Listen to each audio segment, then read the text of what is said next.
Renowned for its soaring skyscrapers, this vibrant metropolis is a blend of East meets West in culture and innovation.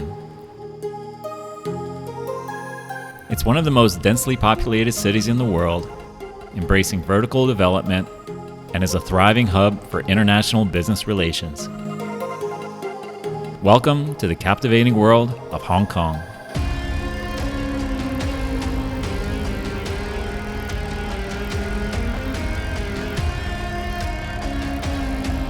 Upon arriving to its modernized airport, withdraw some cash and grab yourself an octopus card, which is used as an electric payment throughout the city for buses, some taxis, the metro, ferries, and most stores. Don't forget to withdraw your money back at the same place when you leave.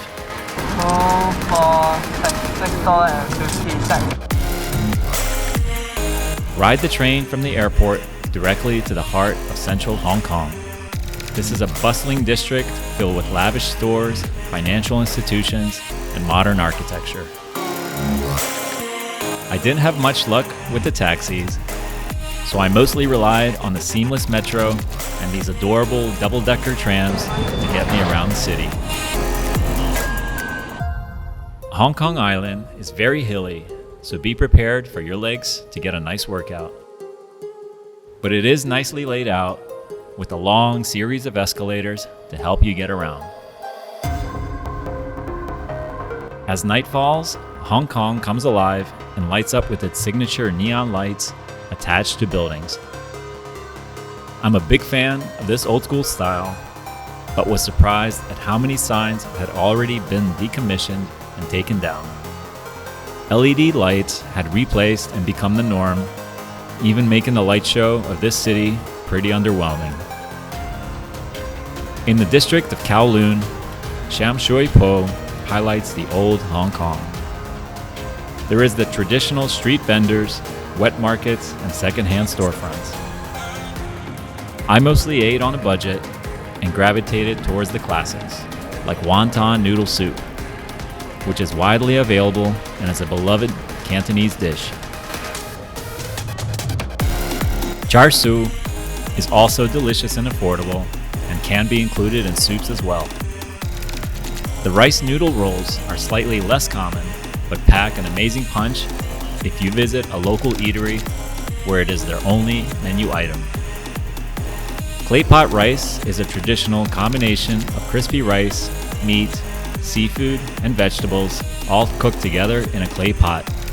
It's both hearty and satisfying, making it a popular choice for locals and visitors.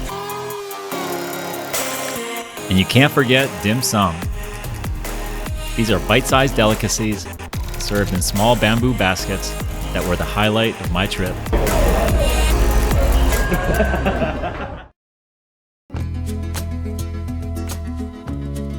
I went to the eastern half of the island to explore Hong Kong's mountainous region as well as its beaches.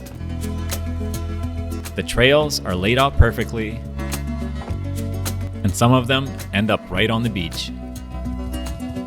My favorite was Dragon's Back, as it's popular with paragliders and offers some dynamic views of the water.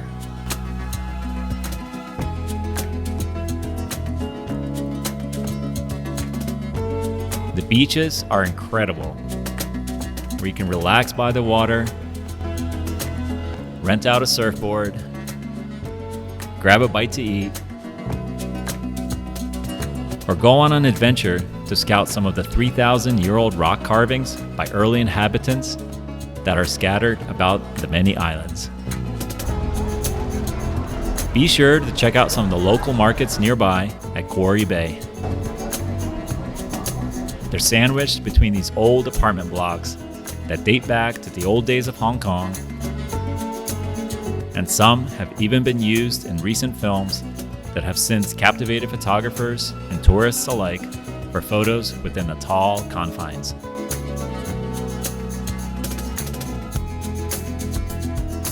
One of two popular spots to get a view of Hong Kong is Victoria Peak.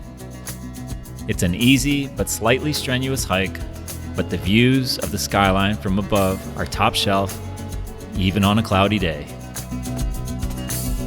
Of course, there is a super lavish mall on the very top, but I'm more interested in buying the views. The second, and my personal favorite, is Victoria Harbor. All it takes is a 15-minute ride on the ferry across the bay, and this place offers just a monumental view of the city skyline.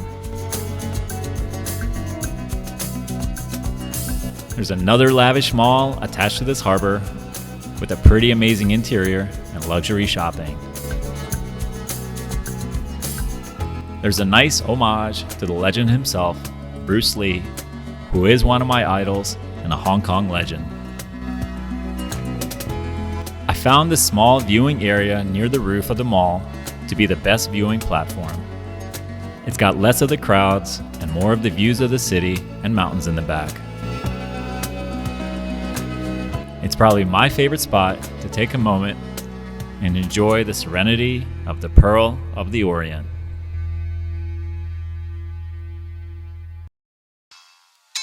If you're seeking a quick day trip from Hong Kong, you can take a fast-speed ferry going west to its neighboring country, Macau. Hi, good morning. Buy a round-trip ticket from the station.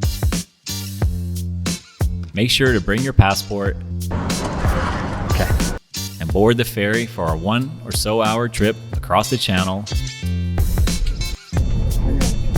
to the small, autonomous country of Macau. Upon disembarking, look for the green bus that acts as a free shuttle close to the center and drops you off at this extravagant and frankly eye-opening casino hotel called the Grand Lisboa.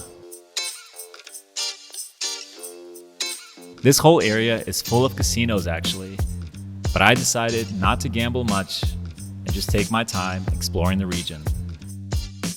Macau is rich in Portuguese-inspired architecture and cobblestone streets. This fusion of Asian and Portuguese influence is really interesting, and it's fun exploring all the small alleys and streets that circle about the area. I like the old world charm and the preserved Mediterranean-style architecture all around. There are a lot of beef jerky vendors for some reason. Not that I was complaining. I love it. All right, sounds great. The Ruínas de São Paulo is one of Macau's iconic landmarks. Originally destroyed by a fire, the remaining facade is a great example of Portuguese Baroque architecture and super popular for photos. This whole area transported me to Europe for the day, where a lot of the ruins offer a glimpse of the past, with the present coming into focus with the lavish casinos towering in the back.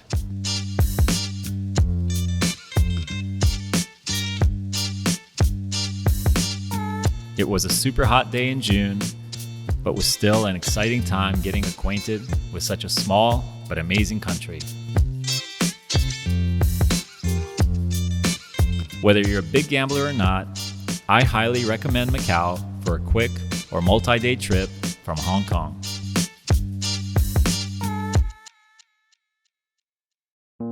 Finally, I took the subway to Ocean Park. It's an amusement park located on the south side of Hong Kong Island, offering several roller coasters and marine animal exhibits ranging from small to large scale.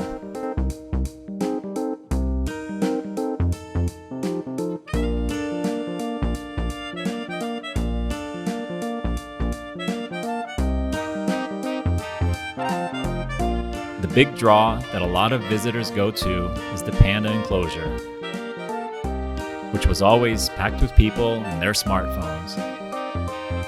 I was more tuned in to this little guy. The red panda, one of the most adorable and cartoon-like animals I've ever seen and got to interact with. They're very docile and trained well.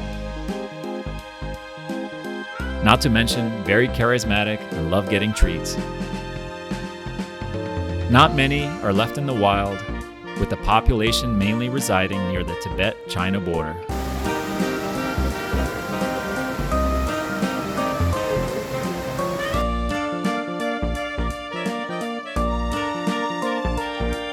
It's good to see them getting taken care of,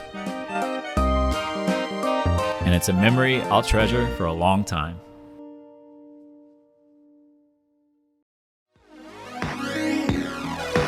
My incredible trip to Hong Kong wrapped up, and I jet set to my next destination. For my next video, I'll be taking you to Taiwan, an underrated country that blew me away, and I hope to give it more recognition as a favorite travel destination. If you like this video, please don't forget to like and subscribe. See you next time.